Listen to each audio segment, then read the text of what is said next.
Hello दोस्तों, मेरा नाम आयुष जैन है और मेरी एज 22 साल है।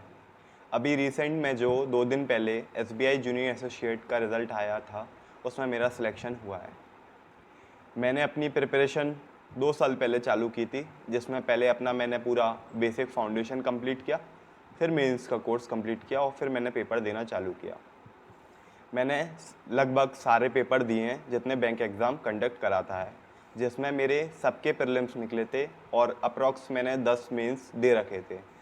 जैसे कि SBI PO, SBI clerk, IBPS के पीओ क्लर्क, आरआरबी के पीओ क्लर्क और आरबीआई के, जिसमें मैंने मेंस में कुछ ही मार्क्स से मेरी कट ऑफ रह जाती थी, जैसे 5 मार्क्स 6 मार्क्स के समथिंग।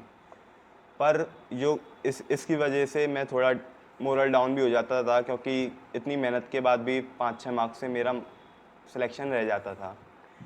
तो मैं अपने इसी से मतलब अपना मोरल बढ़ाने के लिए मेरे बहुत सारे मतलब कोट्स को फॉलो करता था, मोटिवेशनल स्पीकर को फॉलो करता था, जिनकी मेरे को एक बेस्ट लाइन मेरे को जो अच्छी लगी और मैंने अपनी स्टडी टेबल पे भी लगा रखी थी कि मेरे पानी को उतरता देख किनारे पर घर मत बना लेना, समुंदर हूँ लौट के ज़रूर लाऊंगा। सिलेक्शन तो एक ना एक दिन लेना ही है, बस अपन को डेडिकेशन के साथ लगे रहना है, क्योंकि फेलर तो आती जाती रहती हैं, एक ना एक दिन सक्सेस ज़रूर आएगी। अब मैं आपको बताता हूँ कि मतलब जो मेरे मेंस रहे हैं उसमें मैंने क्या गलतियाँ की और उस गलतियों को ना करो और क्या सुधार किया जाए। जैसे कि मैंने पहले प्रीलिम्स दिए थे, पहले मेरे शुरू में प्रीलिम्स भी नहीं निकले थे, क्योंकि मेरी प्रॉपर स्पीड वगैरह मेंटेन नहीं हो पाती थी, तो मैंने स्पीड पर फोकस किया। और जैसे कि और भी चीज़ें हैं जो मैं आपको बारी बारी बताता हूँ। फॉर एग्ज़ाम्पल जैसे पॉइंट 1 है मॉक इंटरव्यू, मॉक एनालिसिस वगैरह। मॉक पहले मैं इतना मॉक देता नहीं था, एक आध मॉक दे देता था और एनालिसिस नहीं करता था। अब फिर मैंने गलतियों को सुधारा, मॉकों को देना चालू किया। एक दिन में 2 मॉक प्रीलिम्स के, फिर आगे आगे बढ़ाते गया। मेंस के भी पहले 1 मॉक देता था, फिर आगे आगे बढ़ाता गया। मॉक में देखता था कि मैं मेरे से जो क्वेश्चन बन रहे हैं, जो सही हैं उसमें कितना टाइम लग रहा है और जो गलत है उसमें क्यों गलत हुआ, क्यों नहीं बनाया मैंने और उसमें टाइम वेस्ट क्यों किया। क्योंकि प्रीलिम्स में मेन है स्पीड, और जो मेंस जो रहता है उसमें होता है क्वेश्चन सिलेक्ट करना, कि सही समय पे सही क्वेश्चन सिलेक्ट करना।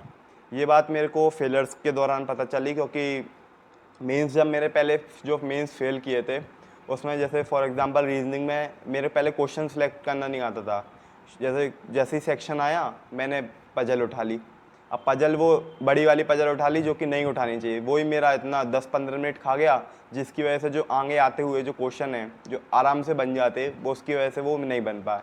ऐसे मेरे अटैम्प्ट्स कम रह जाते थे और मेरा सिलेक्शन किसी मार्क्स से रह जाता था। तो इसी को मैं इम्प्रूव करते हुए आगे अपना करता गया कि पहले सही क्वेश्चन सिलेक्ट कर लो, कौन सा सही बन रहा है उसको पहले कर लो, जिससे अपना थोड़ा एक लोड कम हो जाए कि हाँ अपने इतने अटैम्प्ट्स हो चुके हैं, फिर आगे पजल वगैरह करिए। और भी मैथ्स में भी यही हाल है कि मैथ्स में भी अच्छे से बिल्कुल पहले क्वेश्चन सिलेक्ट कर लो। जैसे प्रीलिम्स में पहले simplification, approximation, number series, quadratic equation, ये जो स्पीड मैथ्स के क्वेश्चन हैं इनको पहले कर लीजिए, जिससे थोड़ा अपना रहे कि हाँ अपने इतना अटैम्प्ट्स हो चुके हैं। फिर उसके बाद डीआई पे आ जाइए, जो आपको डीआई हाल बन जाती है कि एक बार पूरी डीआई बना लो और फिर 5 क्वेश्चन उसी पे रहते हैं, उसको कर लीजिए। और जो अर्थमेटिक के क्वेश्चन आपके जो सबसे बेस्ट हैं, मतलब जिसमें आप सबसे मतलब कि हाँ ये बनाऊंगा तो ये बन जाएगा मेरे से, तो पहले वो क्वेश्चन उठाइए। क्योंकि मैं पहले मेरे साथ भी ऐसा होता था कि पहले मैं बस जो फर्स्ट क्वेश्चन आया उसी से चालू कर देता था, लेकिन फिर मैंने अपनी गलतियों को सीखा और दोहराया, आगे रिपीट नहीं किया। और आगे मैंने जो फिर आगे प्रीलिम्स जो मेरे सारे निकले और मेंस पे उनको फॉलो किया कि पहले क्वेश्चन में छांट लेता था कि मेरे को जो सबसे मेरा बेस्ट क्वेश्चन, मतलब मेरा जो बेस्ट पार्ट था उसको मैं पहले कर लेता था, जिससे मेरा थोड़ा लोड कम हो जाता था। और आगे जैसे मेंस से रिलेटेड जीए के हैं, तो जीए में रोज़ एक डेली क्लासेस लेता था और फिर वीकली रिवीजन और मंथली रिवीजन लेता था। और जब एग्ज़ाम आते थे तो उससे पहले समथिंग 6 महीने का जीए पढ़ के जाता था। अब जीए का तो ये है कि कितना ही पढ़ लो, क्योंकि कोई अनएक्सपेक्टेड है जीए, सबसे अनएक्सपेक्टेड जो सब्जेक्ट है वो जीए ही है, कहीं से कहीं तक भी पूछ लेता है। लेकिन फिर भी अपन 10-15 नंबर का तैयार करते चलें, जिससे कट ऑफ में अपन को थोड़ा आसानी रहे। फिर जो इंग्लिश सब्जेक्ट आता है नेक्स्ट, इंग्लिश में पहले मैं मतलब बहुत वीक था। मैं सही से इंग्लिश में मेरे कट ऑफ भी नहीं निकलता था, मेरा सेक्शन इतना वीक था। फिर मैंने उसको इम्प्रूव किया, जैसे कि रीडिंग स्किल्स पे ध्यान दिया अपना, 120 रूल ग्रामर के पढ़े अच्छे से, और सारे क्वेश्चंस की अच्छे से प्रैक्टिस करी। मेन होती है प्रैक्टिस, क्योंकि प्रैक्टिस मेक्स मैन परफेक्ट। फिर आगे इंग्लिश में जैसे कि 120 रूल अच्छे से पढ़ लो, और सब चीज़ बस प्रैक्टिस करते रहो। रीजनिंग में भी, रीजनिंग में मेंस में क्या करते हैं लोग, जैसे कि एक पजल बन गई, अब अच्छे से बन गई तो अब ये सोचते हैं कि अरे यहाँ बन गई उधर भी बन जाएगी, नहीं ऐसा नहीं होता।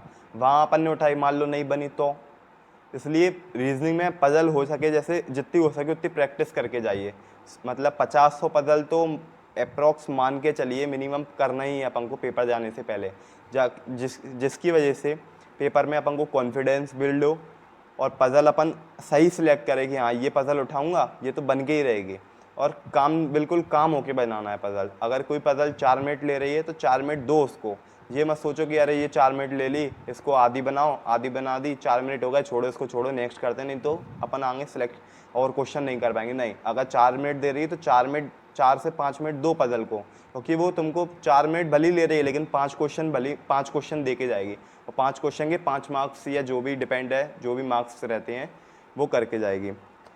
और आगे रहते हैं कि बच्चे ये गलतियां करते हैं, जैसे कुछ किसी बैंक्स में वैकेंसी कम आती हैं तो ये सोचते हैं अरे इतनी वैकेंसी है, हमारा क्या होगा, ये होगा। अपन को तो एक वैकेंसी, एक पोस्ट से मतलब है। उसी पे एक लिखा था मैंने कि हज़ारों की भीड़ में उभर के आऊँगा, मुझ में काबिलियत है, मैं करके दिखाऊँगा। मतलब सिलेक्शन, जैसे अभी SBI क्लर्क में ही देख लो, 21 लाख लोगों ने फॉर्म भरे थे, 21 लाख लोगों ने, और वैकेंसी कितनी थी, 14,500। अब लोग ये, वहीं मोरल लोगों का डाउन हो जाता है, अरे 21 लाख का फॉर्म भरे हैं, अब हमारा कैसे होगा, 14,500 ही, उसमें भी जनरल कैटेगरी की तो और ही कम है। तो नहीं, अपने पे काबिलियत है, अपनी मेहनत पे विश्वास कीजिए, एक न एक दिन सिलेक्शन आपका होके ही रहेगा। लास्ट में यही है, सेक्शनल सब्जेक्ट का मैंने आपको बता ही दिया है जैसे कैसे करना है, कि मतलब प्रॉपर टाइम दीजिए एक एक सब्जेक्ट को। GA का भी प्रॉपर टाइम दीजिए, एंड टाइम पे बिल्कुल GA पे डिपेंड नहीं कि अरे पेपर आएगा लास्ट में तो अपन GA पढ़ लेंगे, नहीं, शुरू से GA पढ़ते चलिए, जिससे एंड टाइम पे क्या है आपके लिए थोड़ा ईजी रहता है कि जब अपन GA पढ़ते हैं, रिवाइज करते हैं, तो धुंधला धुंधला याद आता है कि हाँ अपन ने ये पढ़ा था, इसका ये है। अगर जी एंड टाइम पे पढ़ोगे तो आपके ऊपर वर्कलोड बहुत पड़ेगा, फिर आप GA पे ही फोकस करोगे, बाकी सब्जेक्ट रह जाएंगे। सारे सब्जेक्ट पे इक्वली ध्यान देना है, जैसे कि GA का मैंने बता दिया। मैथ्स पे भी मेंस में बढ़िया क्वेश्चन प्रैक्टिस कीजिए, DI की प्रैक्टिस कीजिए, अर्थमेटिक की प्रैक्टिस, क्वाड्रेटिक की प्रैक्टिस करते चलिए। इससे वहाँ जाके अपन को ऐसा ना लगे कि अरे यार बन नहीं रहा कुछ, नहीं, प्रैक्टिस करोगे क्वेश्चन अपने आप दिख जाएंगे। पूरे छांट लो, जो अच्छे लगे वो बना, मतलब जो अपन को आते हैं वो बना लीजिए। रीजनिंग सबसे ज़्यादा स्कोरिंग सब्जेक्ट है, रीजनिंग पे एकदम पकड़ अच्छे से बना के चलिए, क्योंकि सबसे ईजी मेरे लिए रीजनिंग ही थी, मेरा बेस्ट सब्जेक्ट भी रीजनिंग ही था, और स्कोरिंग सब्जेक्ट भी मेरा रीजनिंग ही था। रीजनिंग एक ऐसा है बढ़िया, जिसके आप पूरे पहले फाउंडेशन बेस वगैरह पूरा कंप्लीट करो, मेंस तक पढ़ो, और फिर प्रैक्टिस करो। रीजनिंग हमेशा प्रैक्टिस मांगती है। मॉक में बढ़िया क्वेश्चन लीजिए, क्वेश्चन ढूंढ ढूंढ के, मतलब पजल की प्रैक्टिस करते चलिए, सब चीज़ हो जाएगी। और इंग्लिश में मैंने आपको बता ही दिया है। बाकी बस यही है कि लास्ट में यही कहूँगा कि लहरों से डर कर नौका पार नहीं होती, और कोशिश करने वालों की कभी हार नहीं होती। बस लगे रहिए, अपना धैर्य रखिए, क्योंकि बैंकिंग एग्ज़ाम एक ऐसा है कि मतलब धैर्य मांगती है। अगर एक बार फेलर देंगे कोई दिक्कत नहीं है, आपकी तैयारी हो चुकी है, नेक्स्ट पेपर दीजिए। आगे भी पेपर आते रहते हैं, और बैंक एक ऐसा एग्ज़ाम है जो प्रॉपर बता देता है कि हाँ इस टाइम पे पेपर है, 6 महीने में पेपर होना ही है, और फिक्स टाइम रहता है कि यहाँ पेपर है। और बैक टू बैक पेपर आते हैं अलग अलग, जैसे मान लो आरआरबी से शुरुआत होती है, आरआरबी PO क्लर्क है, अगर उसमें थोड़ा सा अपने ऊपर नीचे हो गया तो आगे IBPS है, IBPS में हो गया, आगे SBI है। वही मेरे साथ हुआ था, मेरे साथ भी आरआरबी और IBPS में मेरा मेंस बिगड़ गया, तो मैंने अपना मोरल डाउन नहीं किया, मैंने कि नहीं अभी SBI है, उस पर पूरा फोकस करना है। और मैंने पूरी दिन रात एक कर दी थी कि नहीं SBI तो निकालना है, इस साल सिलेक्शन चाहिए, मतलब चाहिए। तो बस आप भी अपना बिल्कुल लगे रहिए, फुल डेडिकेशन के साथ, कंसिस्टेंसी के साथ, एक ना एक दिन सिलेक्शन होगा। मेहनत पे विश्वास रखिए, क्योंकि कभी किसी की मेहनत ख़राब नहीं जाती। आपने अगर दिल से मेहनत की है तो सिलेक्शन एक ना एक दिन होगा। आज मेरा सिलेक्शन हुआ है, कल आपका नंबर आएगा। Thank you.